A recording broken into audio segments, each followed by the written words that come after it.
मुंबई की दो IT professional twins बहनों ने एक इंजीनियर के साथ शादी कर ली। पॉलीगैमी एक ऐसा शब्द जिससे एक जमाने में लोगों को प्रॉब्लम होती थी।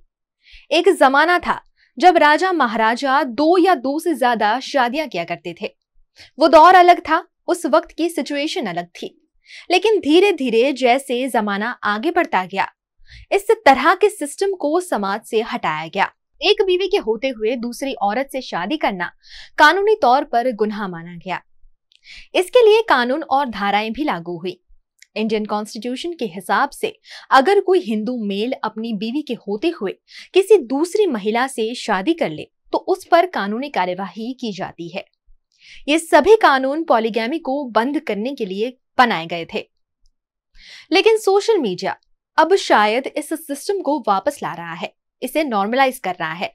यहां तक कि जो इन्फ्लुएंसर्स जिनका काम है लोगों को एंटरटेन करना, वो ही अब अपने कंटेंट के थ्रू कहीं ना कहीं पॉलीगैमी को प्रमोट कर रहे हैं।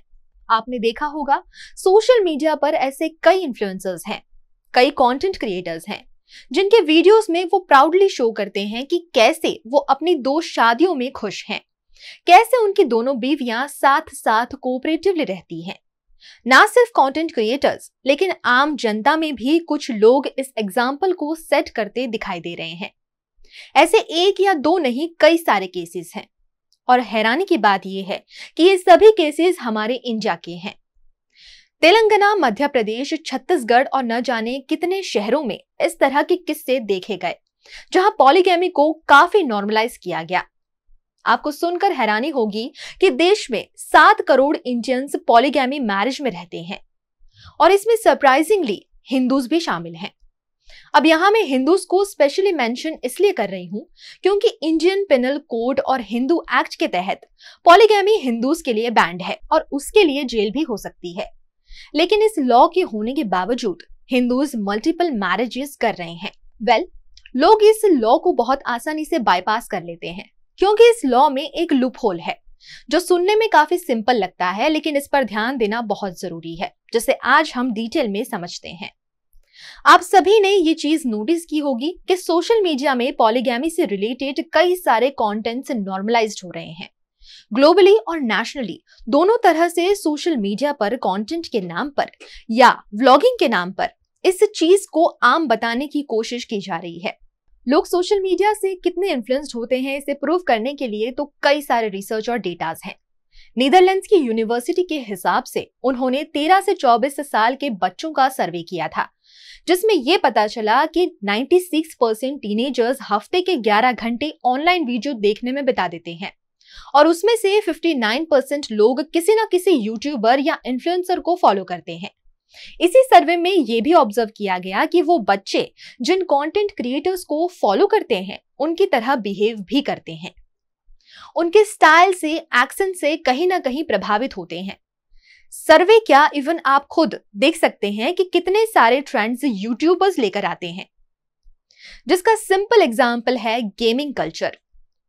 जब से कुछ यूट्यूबर्स ने स्ट्रीमिंग शुरू की तब से गेमिंग कल्चर में एक रैपिड देखा गया, इतना कि आज India second largest gaming user वाला देश बन गया है। मंडे टू वेडनेसडे पहली वाइफ के साथ और थर्सडे टू सैटरडे दूसरी वाइफ के साथ। ये एक लीगल एग्रीमेंट है गुड़गांव बेस्ड सॉफ्टवेयर इंजीनियर और उनकी दो वाइफ्स के बीच। इस सॉफ्टवेयर इंजीनियर ने 2018 में पहली शादी की थी, फिर 2020 में उसकी पहली वाइफ प्रेग्नेंट हो गई, इसीलिए वो अपनी वाइफ को लेकर उसके घर ग्वालियर छोड़कर आया।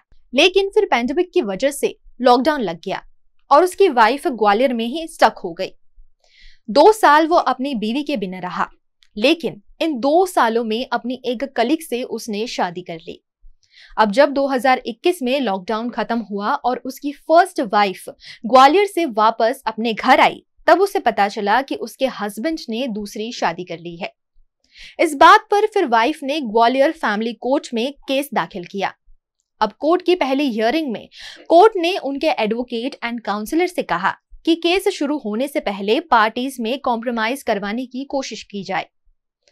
और शॉकिंग बात यह रही कि ये कॉम्प्रोमाइज काम कर गया। दोनों वाइफ्स के बीच ये एग्रीमेंट हुआ कि उनका हस्बैंड अपने सारे एसेट्स और मंथली सैलरी को दोनों वाइफ्स में इक्वली डिवाइड करेगा और ऐसे ही वो हफ्ते के दिन भी दोनों वाइफ में इक्वली डिवाइड कर देगा। ये इकलौता ऐसा केस नहीं, मुंबई में 2 आईटी प्रोफेशनल ट्विंस बहनों ने सिर्फ इसलिए एक आदमी से शादी कर ली क्योंकि वे एक दूसरे के बिना रह नहीं सकती थीं। ऐसा ही केस छत्तीसगढ़ में भी हुआ, जहां 12th पास करके 2 लड़कियों ने एक ही लड़के के साथ शादी कर ली क्योंकि वो दोनों उसे पसंद करती थी। लेकिन इन सब केसेस में आपने नोटिस किया होगा कि ये सभी हिंदूज थे और इन पर हिंदू मैरिज एक्ट के तहत केस होना चाहिए था।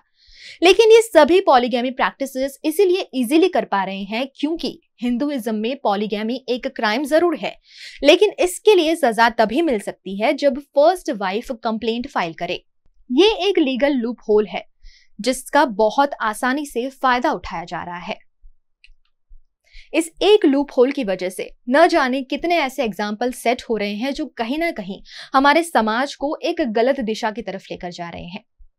हमारा ये वीडियो उन कंटेंट क्रिएटर्स के खिलाफ नहीं जो पॉलीगैमी के रिलेटेड वीडियोस बनाते हैं और अपनी पर्सनल लाइफ में उन्होंने जो कुछ भी किया हो, लेकिन एक इन्फ्लुएंसर होने के नाते वो लोगों को कहीं ना कहीं एक गलत राह दिखा रहे हैं। आप इस बारे में क्या सोचते हैं? आपको क्या लगता है इस बारे में? क्या इस तरह के कंटेंट क्रिएटर्स को और बढ़ावा देना चाहिए? हमने काफी बार ये चीज नोटिस करी है कि इस तरह के कंटेंट क्रिएटर्स के कमेंट बॉक्स में कई सारी ऑडियंस कमेंट करती हैं जो कहीं ना कहीं ये प्रूव करती हैं, ऐसे कमेंट्स करती हैं जो ये शो करता है कि वो पॉलीगैमी के पक्ष में है। आप क्या सोचते हैं इसके बारे में? आपकी क्या राय है वो आप हमें कमेंट करके जरूर बताएं। फिर मिलेंगे अगले मंगलवार आपकी राय में। तब तक जुड़े रहिए वीएनएम टीवी के साथ।